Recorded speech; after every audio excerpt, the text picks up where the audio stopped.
the next thing I want to talk about is the marketing issue, because that's also a really big issue. And one thing that we do is really fall victim to this. When I was young and my mother was trying to teach me how to do the laundry before I left the house, she showed me how to take this measuring cup that came with the detergent and measure out a dose, and then she said, you want to get it really clean, so throw a little extra in there. And people complain about dry skin all winter. In the meantime, your clothing has this garden fresh smell because that's what they tell you your clothing needs, right? Okay, I bought a shirt that didn't have the smell, and I put it on the first time not worried about it being clean. I thought it was fine. And then the next time I washed it, I had to leave some detergent residue in it so it had a nice garden fresh smell. Ultimately, they want you to use up their product a little bit faster, so obviously they want you to use more of it. And you're using way more than you need to get the job done. So ultimately that means that you're living with detergent rubbing into your skin all day long. Detergent needs water to activate, and tonight, even in this cold weather, when we all go home and get undressed, our socks and our underwear are going to be slightly moist. So we're activating detergent, chemically based, and it's potentially entering through our skin into our bloodstream. At the very least, it's dehydrating your skin. Now, usually when I talk about this, the very first thing somebody will say to me is, why use the natural stuff? Well, the natural stuff is only meant for one thing, to not contaminate the environment. It's not meant to wear, because it will do the same thing. It will still dehydrate. It still has to have some sort of a harshness to it to get the dirt out of your clothing. So ultimately, to have detergent residue in your clothing is buying right into the marketing that gets you to use the product up faster and to ultimately do something to yourself that's not so productive. When I walk into people's houses, and Marcina, I didn't do this to you the other night, but I should have. But anyone here who has an automatic dishwasher, I did this the other day to my vet, and it was great. I walked into his house, and he offered me some juice, and he pulled out a glass, and I said, you know what? The juice is fine, but I'm not going to drink it out of that glass. And so he's like kind of like taken aback. And I took the glass and put it under the faucet and turned it on hard, asked him to watch the glass as it filled up. And I said, you're going to see little air bubbles that are trapped from water hitting water, but you'll see some bigger ones off to the side. And I want you to tell me what those are. So we did it, and he's like, those aren't bubbles from soap. You know, because he knew what I was talking about. And I said, yes, they are. And he took another glass out, and it happened again. And I said, that's from soap. And he's like, that's not from soap. I said, I'll tell you what. Let's take one of the glasses, let's rinse it out, and let's try it again. And of course, the bubbles disappeared instantly. And he looked up at me, and the next thing you know, there was a little bit of an argument between him and his wife. And I left. As quick as I could. But because she was really resistant. She doesn't like change. And I know that she doesn't like change. I love her. She's smart. Now, here's the funny thing. She's smart. Really smart. Does not like change.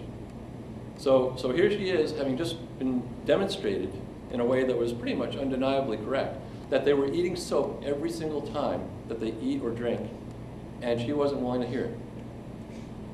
Now here's the thing. We're all made of water, right? Mostly we're made of water. And if we have a lake in front of us, and the lake is this beautiful, pristine, very clean lake, it depends on a source for hydration that goes well above and beyond rain, because it does not always rain. And take it from me, I lived in the desert. It doesn't rain a lot in the desert, and we see lakes dried up all over the place.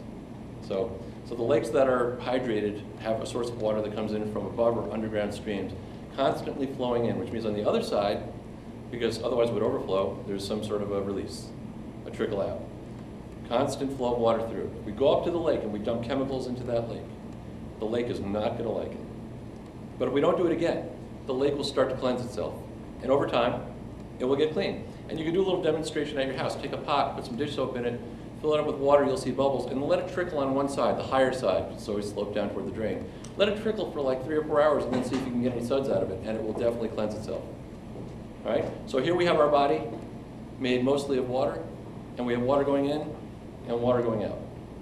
Constantly an opportunity to cleanse ourselves. Let's go back to the lake. Now we're going to go to the lake and we're going to constantly dump chemicals into it. We're going to assault it and assault it and assault it. And the assault mathematically will overwhelm the trickle. The lake won't be able to keep up with the toxicity. So the toxicity will rise and rise and rise and rise.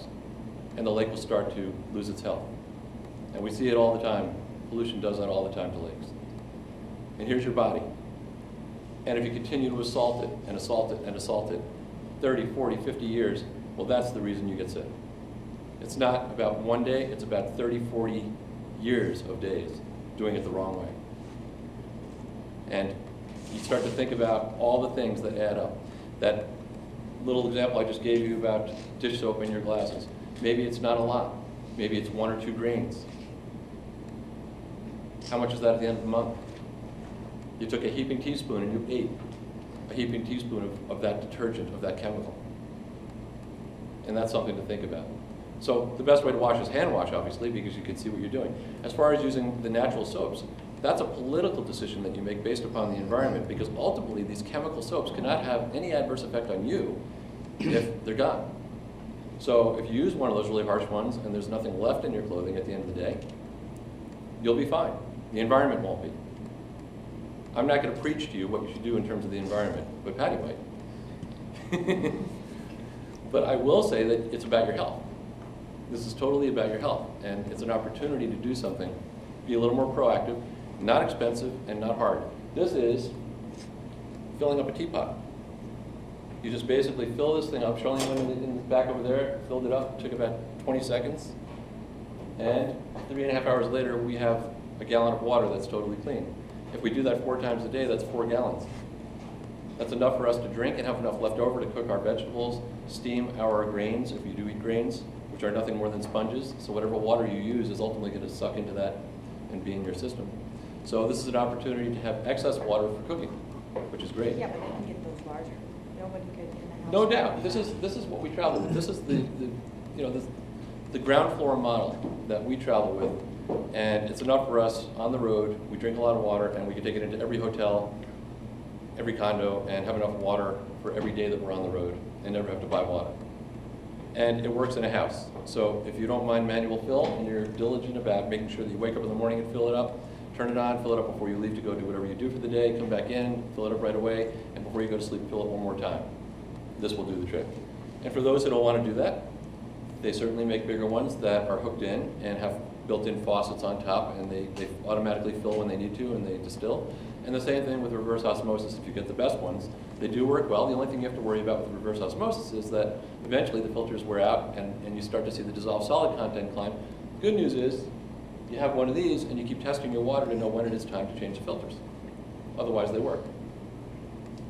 But to me, this is the cleanest. Reverse osmosis is the second cleanest. And I remineralize. We remineralize. So what it boils down to is, and this is not very long-winded.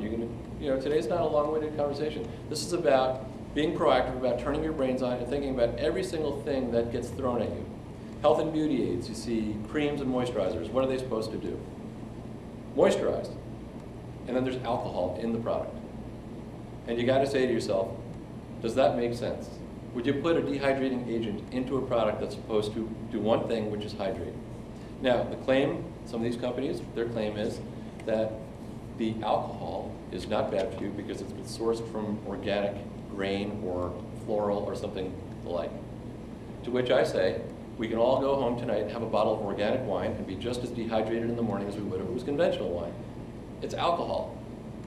So to me, it doesn't make any sense that they're telling me the alcohol is okay because it's organic. That one word organic doesn't change my problem with it, and I don't think it should for you either. Things like, and I'm not talking about my products, by the way. We're not talking about ours, okay? You know that I'm not trying to sell you Solar Recover products right now. This is about, in general terms, that's something to look at. If you're going to read labels, that's a thing to look at. Preservatives. How about a lip balm that has a food flavor? Ask yourself, does the food flavor contribute to the hydration or healing of the product? And if the answer is no, peppermint doesn't do that, or whatever your flavor of choice, then why is it there? To get you to lick your lips. Licking your lips is like constantly washing your hands.